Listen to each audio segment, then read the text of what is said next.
हाँ सर, आज के कार्यक्रम में आज ज्ञापन के संबंध में कार्यक्रम के बारे में बताएं। ज्ञापन आपके सामने दिया गया, आप लोगों ने उसकी तस्वीरें कैद भी की हैं।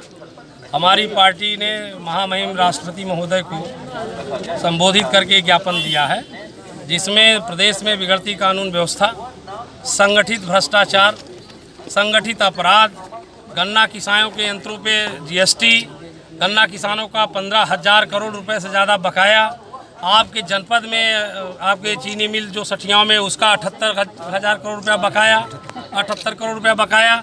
इसी तरह से जो संगठित अपराध हो रहे हैं और जो पंचायतों के चुनाव हुए हैं, अभी संपन्न हुए हैं, उसमें आप समझिए कि लगभग 300 के आसपास पर्चे नहीं दाखिल होने दिए गए ब्लॉक प्रमुखों के। 100 से अधिक पर्चे वापस करा लिए गए। जो हिंसा हुई है, आप लोग गवाह हैं पवई ब्लॉक में क्या हुआ है। भारतीय जनता पार्टी के विधायक ने अपने भाई के लिए क्या क्या नहीं किया है, कितनी हिंसा हुई है, और हम लोग FIR आज तक नहीं लिखी गई। हम लोग ऊपर उल्टा FIR लिख करके हमारे ही जो हमारा प्रस्तावक साथी था उसी के अपहरण का मुकदमा लिख करके हम लोगों को दौड़ा करके पुलिस ने क्षेत्र से बाहर कर दिया, और हमारे सीधे साधे BDC साथियों को जबरिया उठाकर प्रलोभन दे करके उनके जबरी वोट ले लिया गया। इस तरह की घटनाएं पूरे प्रदेश में सैकड़ों की संख्या में, लगभग 40 से अधिक ब्लॉक प्रमुखों के पदों पर सरकार ने निर्विरोध या पर्चे उठवा करके अपना प्रमुख बना लिया।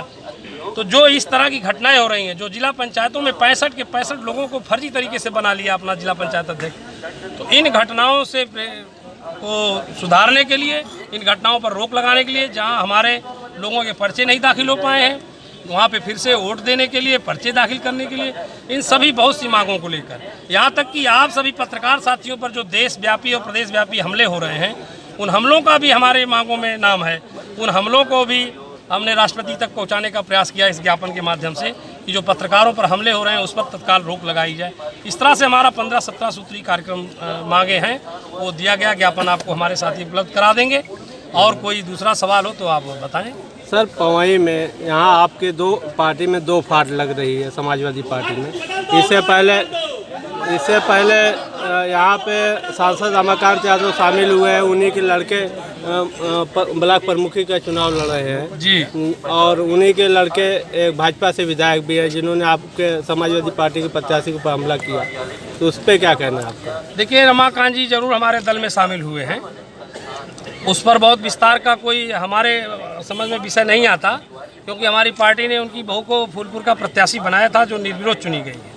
मगर किन कारणों से उनका बेटा जो है वहाँ चला गया भाजपा में, और कैसे जाकर के उन्होंने शामिल बाजा होकर के काम किया, उस पर विस्तार देने से पार्टी की तौहीन है। लेकिन हम ये जरूर कहना चाहते हैं कि आप पत्रकार साथी इस चीज़ों को सामाजिक रूप से उजागर करने का काम करते रहिए, और आप सभी से अपील भी है ये, और हमारा संगठन, हमारे पूरे साथी एक साथ लड़ने के लिए प्रतिबद्ध हैं, हमेशा लड़ते रहे, लड़ते रहेंगे। और ये आने जाने वाले लोग जो नक्काल हैं वो आते जाते रहेंगे, वो नाम किसी का हो, कितना भी बड़ा हो, उससे समाजवादी पार्टी संगठन पर कोई प्रभाव नहीं पड़ता। हम संगठन चलाए हैं 20 साल, और संगठन के साथियों को जोड़ करके मोर्चा हमारा चलता रहा है। उन्हीं रमाकांत जी के खिलाफ हमारा 20 साल तक हमारी पार्टी में हमारे साथी मिलकर काम करते रहे हैं, इसलिए कोई हमारे साथियों को न कोई उनसे लगाव है, कोई देव है। हाँ, ये जरूर है, तो दल में आए हैं, वो राष्ट्रीय अध्यक्ष जी का विषय है, राष्ट्रीय अध्यक्ष जी दल में लिए हैं, राष्ट्रीय अध्यक्ष जी के आदेश का हम लोग पालन करते हैं। वो आपको भी ज्वाइन करेंगे तो आपका भी स्वागत करेंगे, क्योंकि राष्ट्रीय अध्यक्ष जी ने ज्वाइन कराया तो हम सबका स्वागत करते हैं। लेकिन हम अपना मूल रूप नहीं छोड़ सकते, हम अपना संगठन नहीं छोड़ सकते ये आया राम गया राम के चक्कर में। इसलिए हमारा पूरा संगठन, समाजवादी पार्टी संगठन, पार्टी के साथ एकजाई होकर खड़ा है, पार्टी की नीति रीत सिद्धांत पर अपनी जान निछावर करने के लिए लगा रहेगा। हमारे प्रत्याशी आप पहचान ही रहे हैं, कितना संगठन संघर्ष के बाद इन्होंने जो है इस तरह का घटना हुई इनके साथ, और इन्होंने ये काम किया। इसलिए हम आपसे अपील करना चाहते हैं कि आप लोग इसको विस्तार दे करके माननीय राष्ट्रीय अध्यक्ष जी तक यहाँ की घटनाओं को पहुँचाने का काम करें। बहुत बहुत धन्यवाद।